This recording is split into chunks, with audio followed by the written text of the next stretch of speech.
Hi, welcome to our channel. ఈరోజు మనతో పాటు ఉన్నారు శ్రీ నిట్టల ఫణిభాస్కర్ శర్మ గారు. నమస్కారం గురువు గారు. నమస్కారం. తాకట్టులో ఉన్న బంగారాన్ని విడిపించి ఆ రోజు ఆన్లైన్ రేటుకే మేము కొంటాం. Sharma gold company. సార్, ఇప్పుడు కాలక్రమేణా చూసుకుంటే ఆడపిల్లలు తక్కువైపోయారు, మగవాళ్ళు ఎక్కువైపోయారు అని నానుడు ఉంది. కానీ ఇప్పుడు కొంతమందికి 40 దాటినా 35 దాటినా కూడా పెళ్ళిళ్ళు అయితే కావట్లేదు. సరే, ఒక మగవాళ్ళకే కావట్లేదా అంటే అది కాదు, ఇటు ఆడపిల్లలకు కూడా కావట్లేదు. సో కంపారబిలిటీ పెరిగిపోయింది. తర్వాత మాకు ఇలాంటి వాడు కావాలి, అలాంటి వాడు కూడా కావాలని అంటున్నారు. సో ఇప్పుడు ఈ ప్రధానంగా ఈ సమస్యతో ఎవరైతే బాధపడుతున్నారో వాళ్ళకు విముక్తి కలగాలి, తొందరగా వివాహం జరగాలంటే ఏం చేయాలంటారు? ఒకటంటే రుణానుబంధ రూపేణ పశుపత్ని సుతాలయ.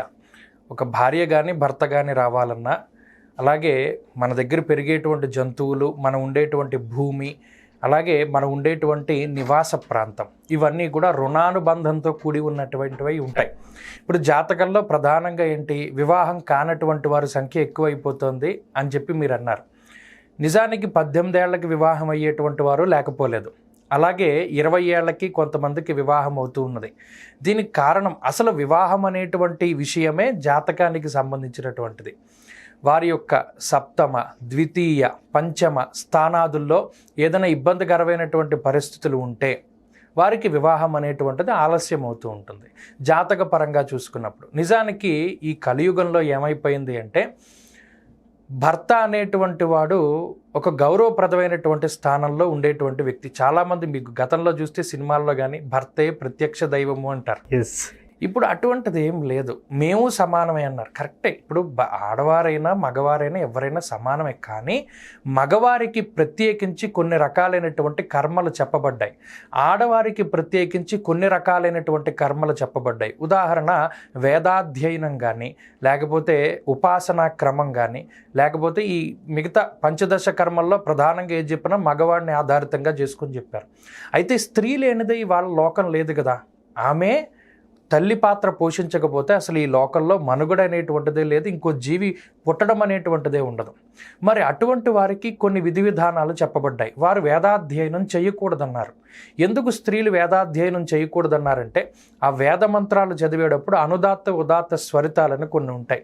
అవి ఉచ్చరించేటప్పుడు నాభి దగ్గర నుండి ఆ వైబ్రేషన్స్ పైకొస్తాయి. మరి ఈ గర్భసంచి ఇవన్నీ కూడా అక్కడే కేంద్రీకృతమై ఉంటాయి కదా, అవి విచ్ఛిన్నమైపోయి సంతానం కలిగితే ఇబ్బంది అవుతుంది. సంతానోత్పత్తే ప్రధానంగా అది మన జీవ మనుగడకి కావాలి అనేటువంటి ఉద్దేశంతో వాళ్ళకి కొన్ని కర్మలు చెప్పబడలేదు. వేదం కానీ వేదాంగాలు కానీ ఇటువంటి వాటిని స్త్రీలు చెప్పాలి అనేటువంటి విషయం అసలు శాస్త్రంలో లేదు. అయితే మనం కలియుగంలో వచ్చేసరికి కొంతమంది ఇప్పుడు మంత్రాలు చెప్తున్నారు, జ్యోతిష్యం చెప్తున్నారు, హస్త సాముద్రికాలు చెప్తున్నారు. ఇది వరకు కూడా చెప్పేవారు కానీ ఇంతలా లేదు. మరి ఇదంతా ఎందుకు వచ్చింది అంటే యుగ ప్రభావము. అలాగే ఒక స్త్రీ గతంలో చూస్తే తనకి నచ్చినటువంటి వాడిని వివాహమే చేసుకునేది. గతంలో కూడా ఇప్పుడు రాజులందరూ వెళ్ళి వరుసలో నుంచినవారు. స్వయంవరం అనేటువంటి పేరుతోటి ఆ స్త్రీ ఇష్టమైనటువంటి వాడిని వరించేది. స్వేచ్ఛ గతంలోనూ కూడా స్త్రీలకి ఉంది. మరి ఇప్పుడు కాలంలో ఏమైంది అంటే, పెద్దవాళ్ళు లేకపోవడం వల్ల, చెప్పేటువంటి వాళ్ళు లేకపోవడం వల్ల సమాజం కొద్ది తప్పుడు దోవలో వెళ్తూ ఉన్నది. ఇప్పుడు అంతా న్యూక్లియర్ ఫ్యామిలీస్. ఇప్పుడు ఉండేది మా మామగారు కానీ మా అమ్మమ్మ గారు కానీ వాళ్ళు కొన్ని మంచి విషయాలు చెప్పేవారు. భగవద్గీత శ్లోకాలు, రామాయణం శ్లోకాలు, భారతమో లేదా కథల రూపంలో చెప్పే. ఇప్పుడు చెప్పడానికి ఎవరున్నారు?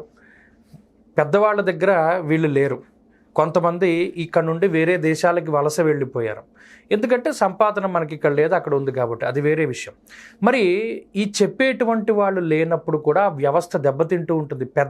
కుటుంబ పెద్ద అనేటువంటి వారి యొక్క మాటను ఎవరూ వినట్లేదు. ఎందుకు?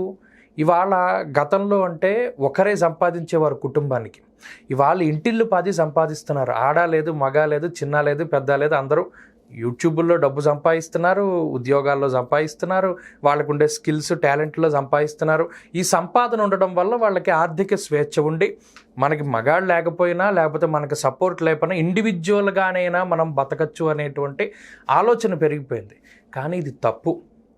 స్వేచ్ఛ అంటే ఇది కాదు. ఒక వ్యవస్థ ఉండాలి, ఒక కుటుంబం ఉండాలి. ఎంత డబ్బున్నా ఒక తోడు ఉండేటువంటి విషయం వేరు. ఆ విషయాన్ని చాలా తక్కువ మందే గ్రహిస్తున్నారు. అందువల్లే వివాహ వ్యవస్థ దెబ్బతింటోంది. సరే, ఇప్పుడు జ్యోతిష పరిభాషలో అసలు ఆలస్య వివాహాలు దేనికి సంకేతము, లేదా అసలు వివాహం జరగని వాళ్ళ జాతకాలు, లేదా 2-3 వివాహాలు అయ్యేటువంటి జాతకాలు, తొందరగా వివాహం అయ్యేటువంటి జాతకాలు ఉంటాయా అంటే ఉంటాయి. ఇవన్నీ కూడా కర్మని అనుసరించే ఉంటాయి. ఉదాహరణకి ఒకళ్ళకి జాతకంలో 36వ ఏట వివాహం అవుతుంది, అది స్త్రీ అయినా పురుషుడైనా, ఎటువంటి దోషాలు లేకపోయినా సరే అదే మాదిరిగా ఉంటుంది. దానికి కారణం ఏంటంటే వారి యొక్క గ్రహ సంపత్తి. ఒక్కొక్కరికి చాలా ఎర్లీగా మ్యారేజ్ అవుతుంది. ఇవన్నీ కూడా ఏంటంటే జాతకంలో కుటుంబ సప్తమ భావాలకి సంబంధించి కుటుంబ స్థాన వీక్షణ, ఇవన్నీ వీటన్నిటిని స్థానస్థిత గ్రహాలు, స్థానాధిపతులు, వీక్షణలు, కారకులు, ఇలా చాలా విషయాలు జ్యోతిష్ శాస్త్రంలో ఉంటాయి. వాటన్నిటిని దృష్టిలో పెట్టుకుని ఈ వివాహం అనేటువంటి దాన్ని మనం పరిశీలన చేయాలి. చాలా మందిలో ఉన్నటువంటి అపోహ ఏంటి అంటే కుజదోషం ఉన్నటువంటి వాళ్ళకి ఆలస్య వివాహం అవుతుందని, లేని వాళ్ళకి ఎర్లీ మ్యారేజ్ అవుతుందని అపోహలో ఉంటారు. కుజదోషానికి వివాహ సమయానికి సంబంధం ఉండదు. కుజదోషం ఉన్నవాళ్ళు ఉన్నవాళ్ళని చేసుకోమన్నారు, లేని వాళ్ళని చేసుకోమన్నారు తప్పితే దానివల్ల వివాహం ఆలస్యం కాదు. అది ఒకటి. జాతక పరంగా ఈ గ్రహాలు స్థానస్థిత గ్రహాల వల్ల మాత్రమే కొద్ది అటు ఇటుగా వివాహం అవుతుంది తప్పితే వివాహ విషయానికి మిగతా వాటికి ఏ విధమైన సంబంధం లేదు. గురువుగారు, ఇప్పుడు దీనికి పరిహారం అంటూ కానీ లేకపోతే ఒక క్షేత్రాన్ని దర్శించడం అంటూ కానీ ఏదైనా ఉందంటారా? ఉన్నాయి, తప్పకుండా ఉన్నాయి. ఎందుకంటే జాతకంలో చాలా రకాలైనటువంటి దోషాలు ఉండొచ్చు. ఒక్కొక్కరికి నిజంగాను ఆ బాగా ఆలస్య వివాహము, లేదా ఒక్కొక్కరికి ద్వికళత్ర యోగాలు ఉంటాయి. అంటే ఫస్ట్ పెళ్లి బ్రేక్ అయ్యి సెకండ్ పెళ్లి అవుతుందని, లేదు త్రికళత్ర యోగాలు ఉంటాయి, మొదటి 2 పెళ్లిళ్ళు బ్రేక్ అయ్యి 3వ పెళ్లి అవుతుందని, లేదు ఆల్రెడీ వివాహమైనటువంటి వాళ్ళని వివాహం చేసుకుంటారు ఇతను అనేటువంటిది ఆ జాతకంలో ఉంటుంది. మరి ఈ దోషాలని ఇప్పుడు ఇవన్నీ ఎందుకు వచ్చాయి? కర్మ సంబంధం, గత జన్మల్లో చేసినటువంటి పాప ఫలితాలే కదా. అప్పుడు ఏదో తెలియక చేసాం, ఇప్పుడు తెలిసి పశ్చాత్తాపానికి మించిన ప్రాయశ్చిత్తం లేదు కదా, అప్పుడు మనం పరిహారాలు చేసుకోవచ్చు. ఉదాహరణకి ఇప్పుడు కొన్ని క్షేత్రాల్లో కనుక కళ్యాణాదులు జరిపించుకుంటే శీఘ్రంగా వివాహం అవుతుంది అన్నది నానుడి. అలాగే కళ్యాణ సుబ్రహ్మణ్యేశ్వరుడు, సంతాన సుబ్రహ్మణ్యేశ్వరుడు అని సుబ్రహ్మణ్య స్వామిని ఆరాధన చేస్తున్నాం. ఆయన కుజగ్రహానికి అధిష్టాన దైవం. అలాగే రాహుగ్రహానికి ప్రత్యర్థి దేవతలు సర్పాలు. ఈ సుబ్రహ్మణ్యారాధన వల్ల, అలాగే ఈ సుబ్రహ్మణ్యేశ్వర స్వామికి కళ్యాణాదులు చేయించుకోవడం వల్ల కూడా ఈ చాలా రకాలైనటువంటి దోషాలు తొలగిపోతాయి. కలియుగంలో ప్రత్యక్షంగా సర్పసూక్తాది మంత్రాలతో కానీ లేదా పాశుపత మంత్రాలతో కానీ ఏదైనా ఒక పని చేస్తే అది 100% రిజల్ట్ ఇస్తుంది. అయితే ఇదంతా కూడా వాళ్ళ జాతకాలను బట్టి ఆ పరిశీలన చేసుకుని ఆ దోషాలకి గన తశాంతి చేసుకోగలిగితే. ఎందుకంటే కొన్నిసార్లు జపం చేస్తే సరిపోతుంది, కొన్నిసార్లు దానం చేసినా సరిపోతుంది. తీవ్రతరమైనప్పుడు హోమాదులు చేసుకోవాలి. ఇంకా తీవ్రతరమైనప్పుడు ఈ పాశుపతాది హోమాదుల దగ్గరికి వెళ్ళగలిగితే ఖచ్చితమైనటువంటి పరిహారం దొరుకుతుంది. నిజంగా గురువుగారు, ఆలస్య వివాహానికి ఏ పరిహారం చేసుకోవాలి, ఏ క్షేత్రం దర్శించాలని చాలా చక్కగా చెప్పారు. Thank you so much. చూశారు కదా, చాలామందిని వేధించే సమస్య ఆలస్య వివాహం. సో తొందరగా వివాహం అవ్వాలంటే గురువుగారు చెప్పినట్టు ఫాలో అవ్వండి. ఇది వాటి కార్యక్రమం. మరో కార్యక్రమంలో మళ్ళీ కలుద్దాం. Thank you.